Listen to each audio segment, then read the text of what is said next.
Assalamualaikum warahmatullahi wabarakatuh.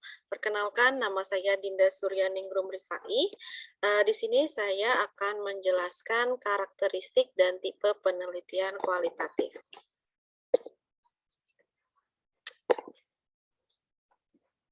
Oke, di sini ada 10 poin ya.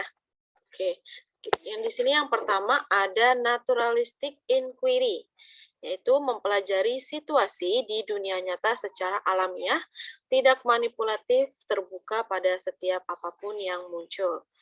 Nah, yang kedua ada induktif analisis. Nah, ini adalah mendalami sebuah rincian dan kekhasan data, tujuannya menemukan kategori, dimensi, dan kesaling hubungan. Nah, yang ketiga adalah holistic perspective.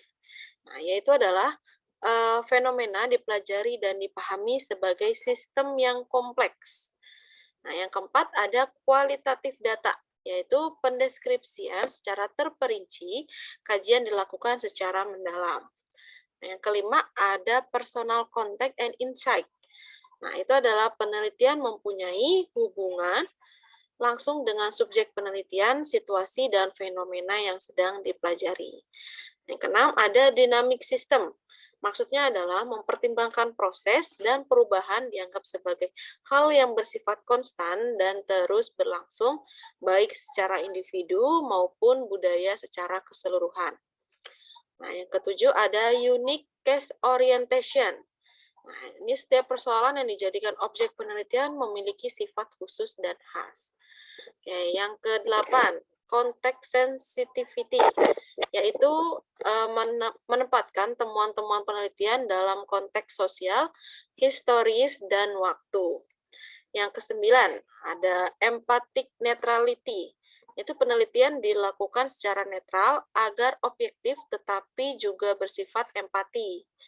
Nah, yang ke-10, di sini ada design flexibility. Ya, kelihatan ya. Itu adalah penelitiannya bersifat fleksibel, terbuka, dan beradaptasi sesuai perubahan yang terjadi. Jadi ini adalah prinsip-prinsip penelitian kualitatif. Nah, kita masuk lagi ke karakteristik penelitian kualitatif. Di sini ada 11 poin ya. Kita baca bareng-bareng. Yang pertama ada latar ilmiah. Nah, di dalam penelitian kualitatif biasanya itu melakukan penelitian pada latar alamiah atau pada konteks dari suatu keutuhan. Nah, biasanya hal ini juga dilakukan menurut Likon dan Guba pada tahun 1985 karena ontologi ilmiah menghendaki adanya kenyataan-kenyataan sebagai keutuhan yang tidak dapat dipahami jika dipisahkan dari konteksnya. Yang kedua, manusia sebagai alat instrumen. Nah, dalam penelitian kualitatif, peneliti sendiri atau dengan bantuan orang lain merupakan alat pengumpul data utama. Hal itu dilakukan karena jika memanfaatkan alat yang bukan manusia dan mempersiapkan dirinya terlebih dahulu sebagai yang lazim digunakan dalam penelitian klasik, maka sangat tidak mungkin untuk mengadakan penyesuaian terhadap kenyataan-kenyataan yang ada di lapangan. Yang ketiga ada metode kualitatif. Menggunakan metode kualitatif yaitu pengamatan, wawancara, atau penelaahan dokumen. Nah, metode kualitatif ini digunakan karena beberapa pertimbangan. Pertama, menyesuaikan metode kualitatif lebih mudah apabila berhadapan dengan kenyataan jamak. Yang kedua, metode ini menyajikan secara langsung hakikat hubungan antara peneliti dengan responden. Nah, yang ketiga, metode ini lebih peka dan lebih dapat menyesuaikan diri dengan banyak penajaman pengaruh bersama terhadap pola-pola nilai yang dihadapi. Nah, yang keempat, analisis data secara induktif. Nah, analisis induktif ini digunakan karena beberapa alasan. Pertama, proses induktif lebih dapat menemukan kenyataan-kenyataan yang jamak sebagai yang terdapat dalam data. Kedua, analisis data induktif lebih dapat membuat hubungan penelitian responden-responden menjadi eksplisit dan dikenal dan akuntabel. Nah, yang ketiga, analisis demikian lebih dapat menguraikan latar secara penuh dan dapat membuat keputusan-keputusan tentang dapat tidaknya pengalihan pada suatu latar. Suatu latar lainnya ya. Nah, yang keempat, analisis induktif lebih dapat menemukan pengaruh bersama yang mempertajam hubungan-hubungan. Yang kelima, analisis demikian dapat memperhitungkan nilai-nilai secara eksplisit sebagai bagian dari struktur analitik. Nah, yang kelima, teori dasar atau grounded theory. Nah, penelitian kualitatif ini lebih menghendaki arah bimbingan penyusunan teori substantif yang berasal dari data. Hal ini disebabkan oleh beberapa hal. Pertama, tidak ada teori a priori yang dapat mencakup kenyataan-kenyataan jamak yang mungkin akan dihadapi. Yang kedua, penelitian ini mempunyai apa yang dilihat sehingga ia berusaha untuk sejauh mungkin menjadi netral. Yang ketiga, teori dari dasar lebih dapat responsif terhadap nilai-nilai kontekstual. Nah, yang keenam itu deskriptif. Nah, data yang dikumpulkan adalah berupa kata-kata, gambar, dan bukan angka. Hal ini disebabkan oleh adanya penerapan metode kualitatif. Selain itu, semua yang dikumpulkan berkemungkinan menjadi kunci terhadap apa yang sudah diteliti. Yang ketujuh, lebih mementingkan proses daripada hasil. Nah, penelitian kualitatif lebih banyak mementingkan segi proses daripada hasil. Hal ini disebabkan oleh hubungan-hubungan bagian yang sedang diteliti akan jauh lebih jelas apabila diamati dalam proses. Nah, terus yang kedelapan, adanya batas yang ditentukan oleh fokus. Nah, penelitian kualitatif menghendaki ditetapkan adanya batas dalam penelitian atas dasar fokus yang timbul sebagai masalah dalam penelitian. Hal tersebut disebabkan oleh beberapa hal. Yang pertama, batas menemukan kenyataan jamak yang kemudian mempertajam fokus. Yang kedua, penetapan fokus dapat lebih dekat dihubungkan oleh interaksi antara peneliti dan fokus. Nah, kita masuk poin yang ke-9, adanya kriteria khusus untuk keabsahan data. Nah, penelitian kualitatif mendefinisikan validitas, reliabilitas, dan subjektivitas dalam versi lain dibandingkan dengan yang lazim digunakan dalam penelitian klasik. Yang ke-10, desain yang bersifat sementara. Penelitian kualitatif menyusun desain yang secara terus-menerus disesuaikan dengan kenyataan di lapangan. Jadi, tidak menggunakan desain yang telah disusun secara ketat dan kaku sehingga tidak dapat diubah lagi. Yang ke-11, hasil penelitian dirundingkan dan disepakati bersama. Nah, penelitian kualitatif lebih menghendaki agar pengertian dan hasil interpretasi yang diperoleh dirundingkan dan disepakati oleh manusia yang dijadikan sebagai sumber data. Nah, itu adalah karakteristik penelitian kualitatif. Nah, selanjutnya adalah tipe penelitian kualitatif. Oke, di sini ada fenomenologi yang pertama, yang kedua ada grounded theory, dan yang ketiga ada etnografi, yang keempat ada case study, dan yang kelima ada naratif. Oke, di sini kita masuk ke penelitian fenomenologi. Nah, penelitian fenomenologi merupakan penelitian yang mengkhususkan pada fenomena atau realitas yang tampak untuk mengkaji penjelasan di dalamnya. Nah, jadi penelitian fenomenologi ini merupakan penelitian yang fokus pada fenomena atau realitas yang tampak untuk mengkaji penjelasan yang ada di dalam kasus tersebut atau masalah. Nah, fenomenologi sendiri memiliki dua makna, yaitu sebagai filsafat sains, juga metode penelitian, yang bertujuan mencari arti atau makna dari pengalaman yang ada dalam kehidupan. Nah, jadi fenomenologi ini bertujuan untuk mencari makna dari pengalaman yang ada dalam kehidupan bermasyarakat. Nah, penelitian fenomenologi dapat dimulai dengan memperhatikan dan menelaah fokus fenomena yang hendak diteliti, yang melihat berbagai aspek subjektif dan perilaku objek. Ya, jadi penelitian fenomenologi ini juga memperhatikan dan menelaah fokus ya dari perilaku objek yang akan kita teliti. Dan yang keempat adalah penggalian data dilakukan dengan melakukan wawancara mendalam kepada objek atau informan dalam penelitian, juga dengan melakukan observasi langsung mengenai bagaimana objek penelitian menginterpretasikan pengalamannya kepada orang lain. Jadi itu adalah penelitian fenomenologi. Selanjutnya ada penelitian teori grounded atau dasar. Nah, penelitian grounded adalah teknik penelitian induktif Nah, teknik ini pertama kali digagas oleh Strauss dan Silas pada tahun 1967. Jadi, ground teori ini baru dikenalkan pada tahun 1967 ya.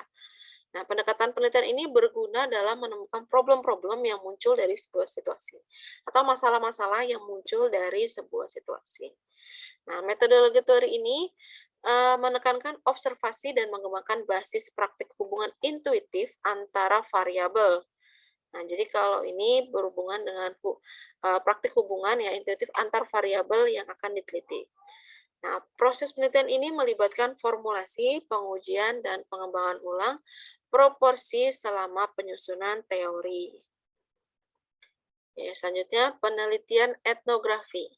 Etnografi merupakan metode penelitian yang melihat kajian bahasa dalam perilaku sosial dan komunikasi masyarakat serta bagaimana bahasa tersebut diterapkan berdasarkan konsep budaya yang terkait. Oke, jadi kita bisa ambil kesimpulan etnografi itu adalah metode penelitian yang meneliti tentang perilaku sosial dan komunikasi masyarakat yang berdasarkan konsep budaya yang terjadi di masyarakat tersebut. Nah, yang kedua, kajian etnografi memiliki dua konsep yang menjadi landasan penelitian, yaitu aspek budaya dan bahasa linguistik, di mana bahasa dipandang sebagai sistem paling penting yang berada dalam budaya masyarakat. Nah, jadi kajian etnografi ini memiliki landasan penelitian yang dua-duanya biasanya penting ya, yang dua-duanya diteliti, yaitu dari segi aspek budaya dan bahasa dari budaya masyarakat tersebut.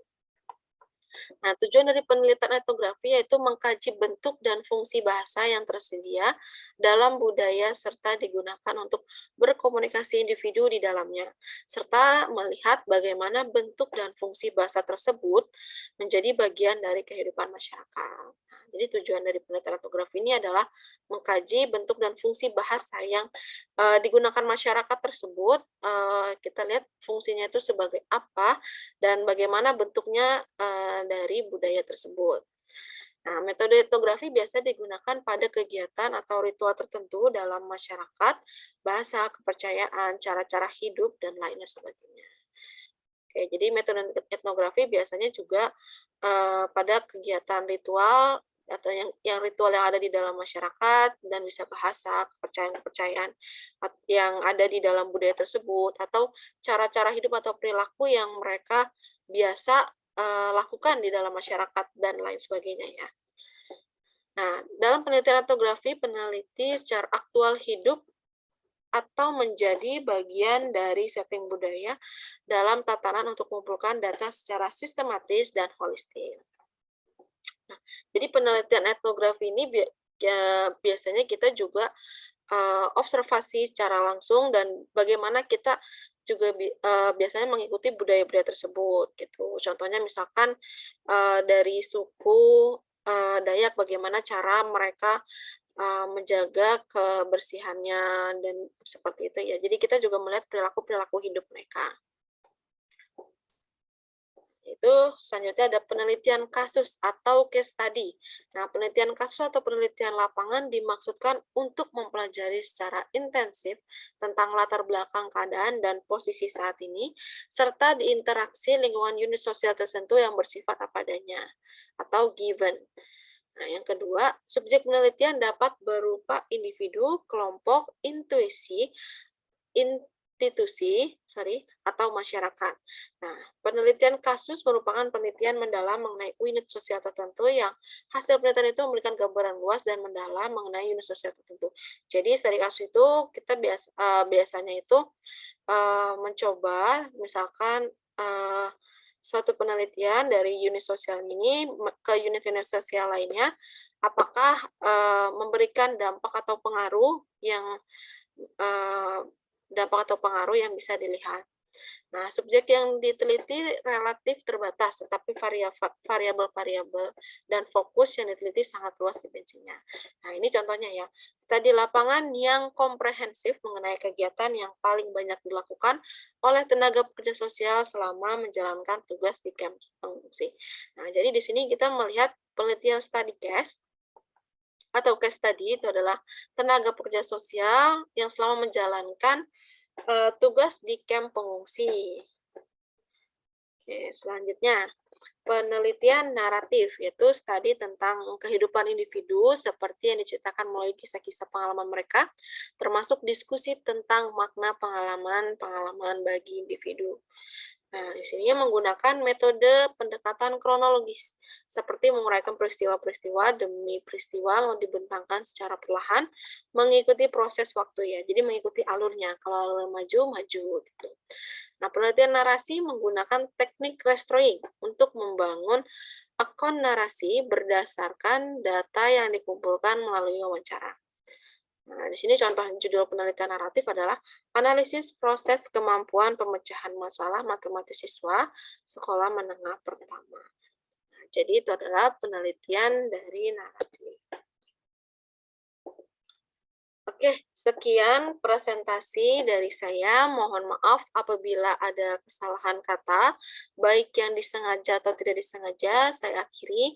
Wassalamualaikum warahmatullahi wabarakatuh.